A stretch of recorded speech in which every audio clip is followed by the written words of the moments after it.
Thank you, Ji-won, for that. That was our Lee Ji-won from Seoul's Foreign Ministry. Japan, meanwhile, has been busy meeting with the member nations of the six-party talks with concerns that it could be left out of the negotiations on the whole denuclearization process. Now, in hopes of meeting with all of the concerned parties, with the exception of Pyongyang, Japanese Prime Minister Shinzo Abe is set to meet with Russian President Vladimir Putin in the coming days. Hyo-sun has more. Japanese Prime Minister Shinzo Abe will visit Moscow later this week to meet with Russian President Vladimir Putin.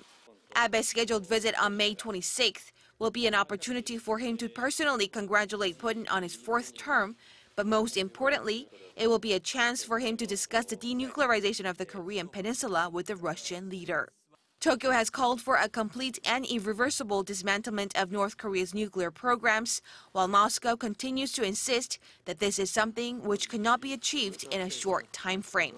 Once Abe sits down with Putin, he will have discussed the denuclearization issue with all of the countries of the six-party talks, excluding North Korea.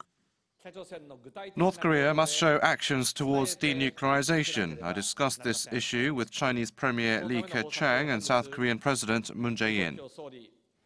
Following a summit with U.S. President Donald Trump last month, Abe is making efforts to sit down with him once again on the sidelines of the G7 summit to be held in Canada early next month. Watchers also expect Abe will even fly to Singapore following the North Korea-U.S. summit to hear the results of the talks directly from President Trump. While Abe has looked for ways to engage in dialogue with Pyongyang by bringing up the issue of Japanese abductees in the north, the regime has firmly rejected such overtures.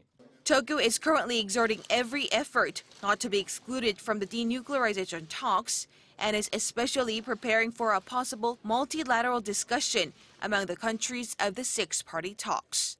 Hyo-sun, Arirang News.